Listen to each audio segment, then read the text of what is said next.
पुढची बातमी नागपूरमध्ये खासगी कंपनीमध्ये मुस्लिम कंपनीच्या मालकांकडून महिलांवर अत्याचार केला जात असल्याचा मुद्दा प्रवीण दटकेंनी सभागृहामध्ये उपस्थित केला। यावर मुख्यमंत्र्यांनी स्पष्टीकरण दिलेलं आहे।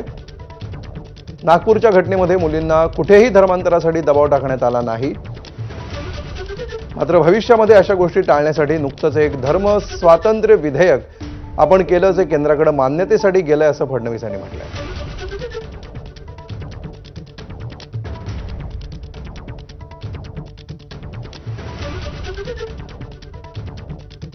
त्या ठिकाणी जे काही त्यांनी वेगवेगळ्या प्रकारचे रूल्स तयार केले होते, कपड्यांच्या संदर्भात किंवा अजून काही वेगवेगळे रूल्स तयार केले होते, त्यामध्ये मात्र धर्मस्वातंत्र्याला बाधा येत होती आणि म्हणून ज्यावेळेस हा FIR दाखल झालेला आहे त्यावेळेस तेही धर्मस्वातंत्र्याच्या विरुद्ध जी काही वर्तन आहे त्या संदर्भातली कलमं लागलेली आहेत।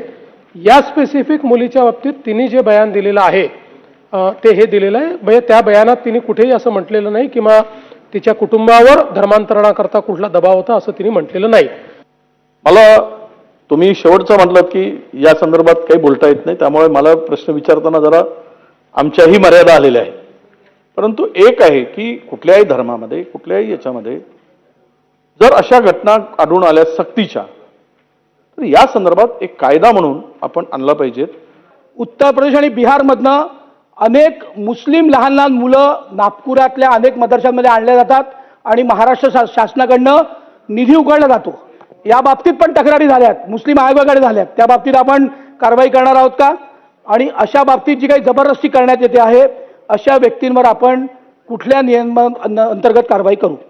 अध्यक्ष महोदय, समुपदेशनाकरता आपण भरोसा सेल सुरू केलेला आहे। या भरोसा सेलमध्ये अशा प्रकारच्या प्रकरणांमध्ये विशेषतः महिलांच्या समुपदेशनाची व्यवस्था जी आहे ती आपण त्या ठिकाणी केलेली आहे।